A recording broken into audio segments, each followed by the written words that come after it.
Welcome to mission UP board. आज हम विकिरण तथा द्रव्य की द्वैत प्रकृति का वन शॉट रिवीजन करने वाले हैं। चलिए शुरू करते हैं, बिना समय गवाए पूरा चैप्टर रिवाइज करते हैं। इस तेज और सटीक रिवीजन लेक्चर में हम चैप्टर का मुख्य कॉन्सेप्ट, सारे महत्वपूर्ण सूत्र, ग्राफ और न्यूमेरिकल हल करने की सही तकनीक देखेंगे। साथ ही बोर्ड परीक्षा में आने वाले पिछले वर्षों के प्रश्नों का पैटर्न भी समझेंगे। भाग 1, चैप्टर का मुख्य कॉन्सेप्ट। सबसे पहले समझते हैं प्रकाश विद्युत प्रभाव क्या है। देखिए, जब एक निश्चित और उपयुक्त आवृत्ति का प्रकाश किसी धातु के पृष्ठ पर पड़ता है तो उस धातु से इलेक्ट्रॉन बाहर निकलने लगते हैं। बिल्कुल ऐसा समझिए जैसे प्रकाश के कण आकर धातु पर टकरा रहे हों और अंदर बैठे इलेक्ट्रॉनों को बाहर धकेल रहे हों। इसी पूरी प्रक्रिया को हम प्रकाश विद्युत प्रभाव कहते हैं। अब सवाल ये है कि क्या कोई भी प्रकाश पड़ने पर इलेक्ट्रॉन अपने आप बाहर आ जाते हैं? जी नहीं। इलेक्ट्रॉनों को धातु के पृष्ठ से बाहर निकालने के लिए एक निश्चित न्यूनतम ऊर्जा की आवश्यकता होती है। इसे ही कार्यफलन या वर्क फंक्शन कहा जाता है। इसे फाई नॉट से दर्शाते हैं और इसका मान हमेशा इलेक्ट्रॉन वोल्ट में मापा जाता है। याद रखिए, एक इलेक्ट्रॉन वोल्ट 1.602 गुना 10⁻⁻19 जूल के बराबर होता है। ये कन्वर्जन न्यूमेरिकल्स में बहुत काम आता है। इसी से जुड़ा एक और बेहद महत्वपूर्ण विषय है देहली आवृत्ति। आपतित प्रकाश की आवृत्ति एक न्यूनतम सीमा से अधिक होनी ही चाहिए।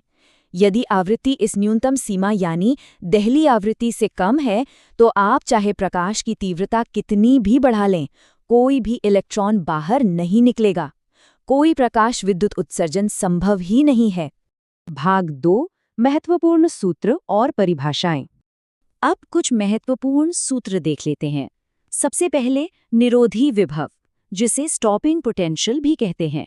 ये वो ऋणात्मक विभव है जिस पर प्रकाश विद्युत धारा पूरी तरह शून्य हो जाती है। आसान भाषा में समझे तो ये वो ब्रेक है जो धातु से निकलने वाले सबसे तेज इलेक्ट्रॉन को भी रोक देता है। इसका सूत्र होता है Kmax बराबर EV0, यानी निरोधी विभव अधिकतम गतिज ऊर्जा के बराबर होता है। और अब आता है इस पूरे चैप्टर की जान, आइंस्टाइन का प्रकाश विद्युत समीकरण Kmax बराबर hν - φ0। यह समीकरण वास्तव में ऊर्जा के क्वांटम रूप को दर्शाता है। बोर्ड परीक्षा में ऐसा कोई साल नहीं जाता जब इस सूत्र पर न्यूमेरिकल न पूछा जाए, इसलिए इसे एकदम अच्छे से याद कर लीजिए। भाग 3, महत्वपूर्ण ग्राफ और संबंध।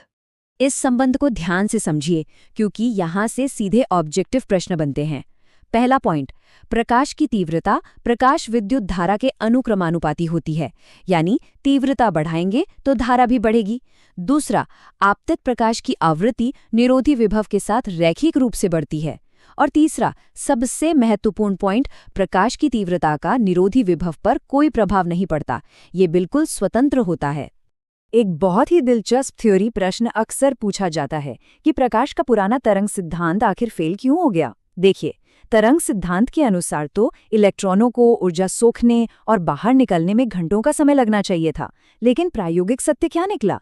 इलेक्ट्रॉन का उत्सर्जन तात्क्षणिक होता है, मतलब बिना किसी देरी के 1 नैनोसेकंड से भी कम समय में इलेक्ट्रॉन बाहर आ जाते हैं। बस इसी बात ने तरंग सिद्धांत को गलत साबित कर दिया। भाग 4, न्यूमेरिकल हल करने का तरीका। बोर्ड परीक्षा में इस चैप्टर के न्यूमेरिकल्स को हल करने का सही तरीका क्या है? इन 3 आसान स्टेप्स को फॉलो करें।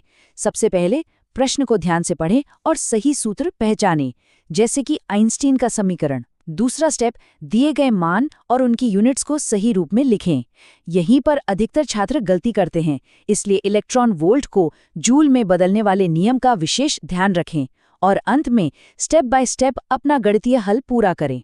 भाग 5, बोर्ड परीक्षा के पिछले वर्षों के प्रश्न। पिछले वर्षों के प्रश्न पत्रों का विश्लेषण करें तो एक साफ पैटर्न दिखता है। इस टॉपिक से बोर्ड में या तो आइंस्टाइन समीकरण पर डायरेक्ट न्यूमेरिकल आता है या फिर कार्यफलन और देहली आवृत्ति की परिभाषा पूछी जाती है। इसके अलावा तरंग सिद्धांत की विफलता के कारण पर थ्योरी प्रश्न भी काफी आम हैं। इन टॉपिक्स पर आपकी पकड़ मजबूत होनी चाहिए। अगर ये क्विक रिवीजन आपके लिए मददगार साबित हो रहा है तो इसे जरूर सपोर्ट करें। परीक्षा के लिए मेरी तरफ से एक विशेष टिप, ये जानकारी तब उपयोग होती है जब आप ऑब्जेक्टिव प्रश्न हल कर रहे हों। हमेशा याद रखें कि कार्यफलन केवल और केवल धातु की प्रकृति पर निर्भर करता है।